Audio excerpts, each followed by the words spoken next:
బేకరీస్లో ఒక్క ఐటెం అయితే మటుకు ఎప్పుడు అవుట్ ఆఫ్ స్టాక్ అయితే ఉండదు. అదేమిటి? అందరి మనసుల్ని దోచిన ఈ దిల్ పసంద్ బేకరీ స్టైల్లో ఏ విధంగా దిల్ పసంద్ తయారు చేయాలని చాలామంది అడిగారు. అందుకే నేను ఈరోజు మీ అందరికీ ఈజీ ప్రాసెస్లో నేర్పించడానికి నేను రెడీ అయిపోయాను. నేను చిన్నప్పుడు చాలా ఇష్టంగా తినేదాన్నండి. మధ్యలో ఉన్న టూటీ ఫ్రూటీస్ తర్వాత స్టఫ్ అంతా బాగా తినేసి ఆ పైనున్న లేయర్ని పడేసేదాన్ని అనమాట. కానీ అన్నీ కలిపి తింటేనే దాని టేస్ట్ అని నాకు కొద్దిగా పెద్ద అయిన తర్వాత తెలిసింది. Hi friends, welcome to my channel M bakes and vlogs. ఈ రెసిపీ చాలా ఈజీగా ఉంటుంది. ఒక్కసారి క్లియర్గా చూస్తే మీరు చేసేయగలరు అనమాట.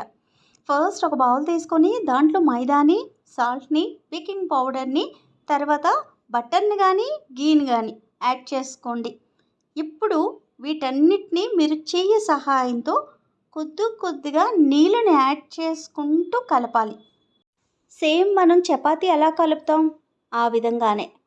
ముందుగా మీరు ఈ బటర్ని కానీ మనం నెయ్యిని కానీ యాడ్ చేసుకుంటాం కదా, దానిని ఈ విధంగా పిండిలో మొత్తం కలిసినట్టుగా కలిపేసుకోండి.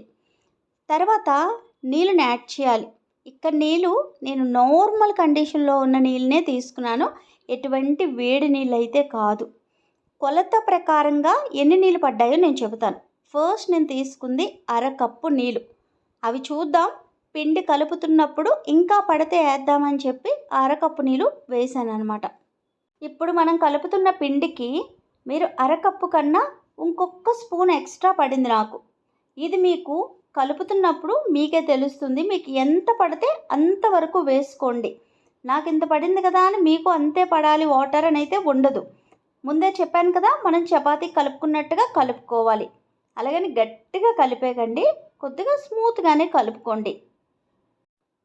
మొత్తం ఈ విధంగా కలుపుకున్న తర్వాత ఇక్కడ మీకు చూపిస్తున్నాను ఏ విధంగా మనకి స్మూత్గా ఇది అయ్యింది అని చెప్పి. మధ్యలోని నేను ఈ విధంగా ఫింగర్ టెస్ట్ చేస్తున్నాను. ఫింగర్ని పెట్టిన తర్వాత అది పుష్ బ్యాక్ అవుతుంది అనమాట. అంటే అదే విధంగా పైకి వస్తుంది. అదే మనకి స్మూత్గా మనం కలుపుకున్నాము అనడానికి ఎగ్జాంపుల్. ఇలా చేసుకున్న తర్వాత ఒక మూతను దాని మీద క్లోజ్ చేసి ఒక 10 నిమిషాల పాటు పక్కన పెట్టేసుకోండి. 10 నిమిషాలు సరిపోతుంది. 10 నిమిషాలు దీనికి రెస్టింగ్ టైం అయితే అయిపోయింది. ఇప్పుడు నేను మూత తీసి చూస్తున్నాను ఎంత స్మూత్గా తయారైందో చూడండి. అందుకే దీనికి రెస్ట్ ఇమ్మని చెప్పాను అనమాట.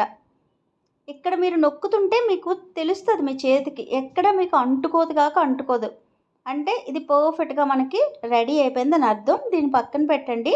నెక్స్ట్ ప్రాసెస్లోకి వెళ్ళిపోదాం. ఇప్పుడు దిల్ పసంద్ లోపల ఫిల్లింగ్ ఉంది కదా, అది రెడీ చేసుకుందాం. ఈ విధంగా బాగా తురిమేసుకున్న కొబ్బరిని తీసుకోండి. ఒకవేళ మీకు పచ్చి కొబ్బరి వద్దు అనుకుంటే డెసికేటెడ్ కోకోనట్ని తీసుకోవచ్చు. తర్వాత టూటీ ఫ్రూటీస్ తీసుకోండి. డ్రై ఫ్రూట్స్ని మీకు నచ్చినవి తీసుకోవచ్చు. తర్వాత పంచదార పొడిని యాడ్ చేసుకోండి. తర్వాత యాలకుల పొడిని కూడా యాడ్ చేసుకోండి. స్మెల్ చాలా బాగా వస్తుందన్నమాట. ఇప్పుడు వీటన్నిటిని ఈ విధంగా మిక్స్ చేసేయండి. బాగా మిక్స్ చేయాలి. ఇప్పుడు ఇలా మిక్స్ చేసిన దాన్ని పక్కన పెట్టండి. ఇప్పుడు మనకి కావాల్సింది కొద్దిగా మైదా డస్టింగ్కి, మళ్ళీ లోపల మనం పెట్టడానికి. తర్వాత నేను ఇక్కడైతే కాచిన నెయ్యిని తీసుకున్నాను. మీరు బటర్ని అయినా తీసుకోవచ్చు.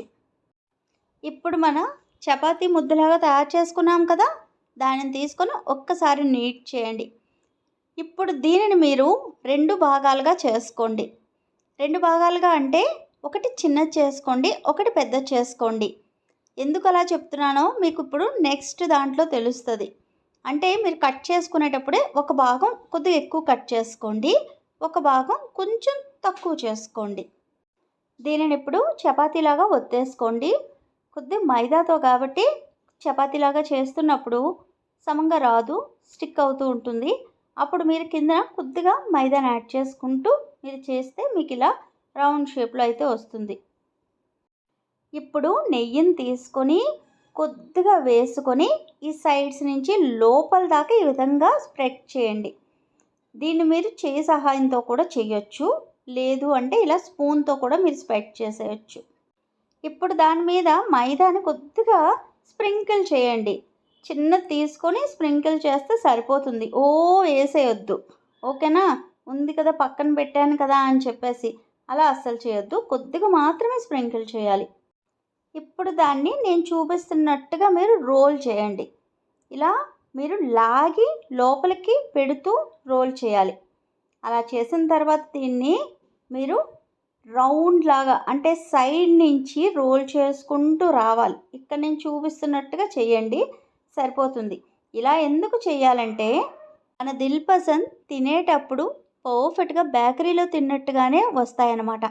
ఈ స్టెప్స్ చేయకుండా నార్మల్గా ఒక్కసారిగా పామేసి కానీ మనం బేక్ చేస్తే సేమ్ టు సేమ్ చపాతీ మీద ఈ స్టఫ్ వేసుకొని రోల్ చేసుకొని తిన్నట్టే ఉంటుంది. మీకు అలా కావాలా, బేకరీ స్టైల్లా కావాలా, మీకు ఎగ్జాక్ట్గా కావాలి అంటే ఇక్కడ చూపిస్తున్న స్టెప్స్ ఎగ్జాక్ట్గా ఫాలో అయిపోండి. ఇప్పుడు మరలా దీన్ని చపాతీలాగా ఒత్తేసుకోండి, కొద్దిగా పెద్ద సైజులో ఒత్తుకోండి. ఇప్పుడు మనం దేంట్లో అయితే బేక్ చేస్తామో ఆ బేకింగ్ టిన్ని తీసుకొని దానికి కొద్దిగా బటర్ని కానీ నెయ్యిని కానీ అప్లై చేయండి. మీరు బేకింగ్ టిన్లో చేయలేము అంటే నార్మల్గా ప్లేట్లో అయినా పెట్టుకొని మనం బేక్ చేసుకోవచ్చు. ఇప్పుడు దీనిని మనం ఈ విధంగా టిన్నులోకి మార్చేసుకోండి. మెల్లగా తీస్తూ మీరు స్ప్రెడ్ చేసుకోండి. ఆ కొనలంతా కూడా ఇలా సైడ్స్ని మొత్తం నేను స్ప్రెడ్ చేస్తున్నాను చూడండి. ఇప్పుడు దీన్ని పక్కన పెట్టండి. ఇప్పుడు వేరొక ముద్దని మనం చిన్నది చేసుకొని ఉంచుకున్నాం కదా, దానిని కూడా సేమ్గా మనం ఎలా అయితే దీన్ని పామి నెయ్యి అది అప్లై చేసి రోల్ లాగా చేసుకొని మరలా పామేమో అదే ప్రాసెస్లో దీన్ని కూడా తయారు చేసుకోండి. కాస్త చిన్న సైజులో చేసుకోండి.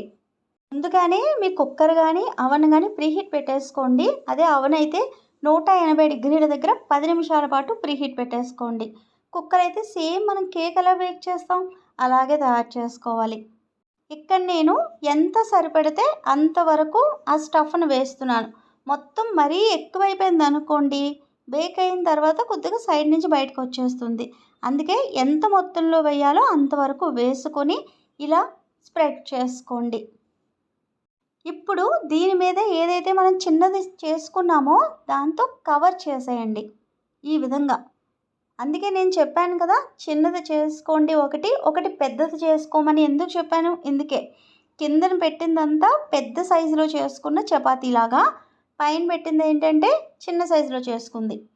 మీకు ఇప్పుడు ఇలా నేను ప్రెస్ ఇవ్వడం అన్నది ఆ టిన్లో చేస్తే మీకు కనబడదని దాన్ని తీసి ఒక ప్లేట్లో పెట్టి మీకు చూపిస్తున్నాను ఏ విధంగా లాక్ చేయాలి అని చెప్పి. ఈ విధంగా మీరు ట్విస్ట్ ఇస్తూ లాక్ చేసేయండి. ఇలా చేయడం వల్ల మనం లోపల పెట్టిన స్టఫ్ అస్సలు బయటికి రాదనమాట. ఇలా మీరు ఫోర్క్ సహాయంతో డిజైన్ లాగా ఇవ్వచ్చు, లేదు అంటే సీల్ చేస్తున్నట్టుగా ఇలా చేశారనుకోండి, పర్ఫెక్ట్గా బాగుంటుంది అనమాట. అంటే ఎక్కడ కూడా స్టఫ్ మీకు బయటికి రాదు, చూడడానికి కూడా చాలా బాగుంటుంది. ఇప్పుడు ఈ ప్లేట్లో నుంచి నెమ్మదిగా తీసి బేకింగ్ టిన్లో పెట్టేశాను. ఏ ప్లేట్లో అయితే పెట్టానో ఆ ప్లేట్లో పెట్టి బేక్ చేసేయచ్చు, ఏమీ ప్రాబ్లం ఉండదు. కానీ మీకు ఆల్రెడీ ఈ టిన్లో చూపించాను కదా, అందుకే నేను షిఫ్ట్ చేశాను అనమాట. చేసి ఇప్పుడు మొత్తం ఈ విధంగా స్ప్రెడ్ చేస్తున్నాను, అంటే మొత్తం కొనల్లో కూడా స్టఫ్ అంతా వెళ్ళేటట్టుగా. ఇప్పుడు దీన్ని మంచి రంగు తెచ్చేది ఏమిటి? ఇలా పాలను తీసుకొని మొత్తం అంతా స్ప్రెడ్ చేసేయండి. ఒకవేళ మీరు ఎగ్ తింటాను అంటే ఎగ్ని కూడా యాడ్ చేసుకోవచ్చు. నేనైతే ఇలా మిల్క్ వాషే చేస్తున్నాను. ఈ విధంగా మొత్తం చేయడం వల్ల మన బేక్ అయిన తర్వాత మంచిగా కలర్ అన్నది కనబడుతుందనమాట. ఇప్పుడు దీన్ని 25 నుంచి 30 నిమిషాల పాటు బేక్ చేసేసుకోండి. 30 నిమిషాల తర్వాత ఎంత పర్ఫెక్ట్గా దిల్ పసంద్ రెడీ అయిపోయిందో మీరే చూడండి. ఎంత మంచి కలర్ వచ్చిందో, చూడడానికి సూపర్గా ఉంది. మంచి స్మెల్ కూడా ఇల్లంతా వచ్చేస్తుంది అనమాట. ఇది కొద్దిగా చల్లారిన తర్వాత మీరు ఈ విధంగా డిమోల్డ్ చేస్తే ఈజీగా వచ్చేస్తుంది.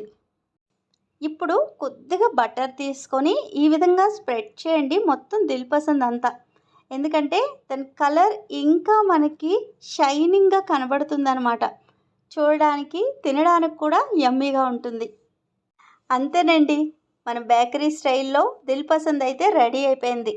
ఎంత ఈజీగా చేయొచ్చో మీకు తెలిసింది కదా. చాలా తక్కువ సామాగ్రితోనే మనం ఇంట్లో తయారు చేసుకోవచ్చు. ఇంట్లో అందరూ హ్యాపీగా తినొచ్చు. మీకు మైదా వద్దు అనుకుంటే ఈ ప్లేస్లో గోధుమ పిండిని కూడా వేసుకొని మీరు తయారు చేయొచ్చు. తయారు చేసిన తర్వాత ఎలా వచ్చిందో కూడా నాకు మెసేజ్ చేసి చెప్పండి. దీనిని మేము ఎన్ని రోజులు స్టోర్ చేసుకోవచ్చు అని అడుగుతారు. ఇందులో మనం వేసింది కొబ్బరి కదండి, కొబ్బరి ఎక్కువ రోజులు నిల్వ ఉండదు. దాంట్లోనే నేను వేసింది అయితే పచ్చి కొబ్బరి. దీనిని చేసిన రోజు మరలా మరుసటి రోజు మాత్రమే తినేటట్టుగా చూసుకోండి. ఎక్కువ రోజులు స్టోర్ చేయాలి అన్న ఉద్దేశం కన్నా ఎప్పుడు ఫ్రెష్గా బేక్ చేసుకున్నామా, మనం ఫ్రెష్గా తిన్నామా అన్నది ఆలోచిస్తే చాలా బాగుంటాయండి. వేడి వేడిగా ఈ దిల్ పసంద్ అన్నది ఇంట్లో చేసుకొని మీ ఇంట్లో అందరికీ పెట్టండి. ఏమన్నారో కూడా నాకు కామెంట్ చేసి చెప్పడం అసలు మర్చిపోకండి. ఎవరైనా మీ ఫ్రెండ్స్ కానీ ఫ్యామిలీస్లో ఎవరికైనా దిల్ పసంద్ అంటే బాగా ఇష్టం అనుకోండి, వాళ్ళకి ఈ వీడియో షేర్ చేసి తెలియచెప్పండి. వాళ్ళు కూడా ఇంట్లో తయారు చేసుకుంటారు కదా. మన ఛానల్లో చాలా వీడియోస్ ఉంటాయి. ఎవరైనా కొత్తగా చూస్తే మటుకు ఒక్కసారి ప్లేలిస్ట్లో చూడండి. మీకు ప్రతి వీడియోని చాలా ఈజీగా ఎత్తుక్కునే పని లేకుండా నేను అరేంజ్ చేసి పెట్టాను. మీకు మన ఛానల్ నేను చూపించిన వీడియో కానీ నచ్చితే మటుకు ఛానల్ని సబ్స్క్రైబ్ చేసుకోవడం అసలు మర్చిపోకండి. ఇంకా ఉంటానండి మరి. ప్రేమతో మీ శ్యామల.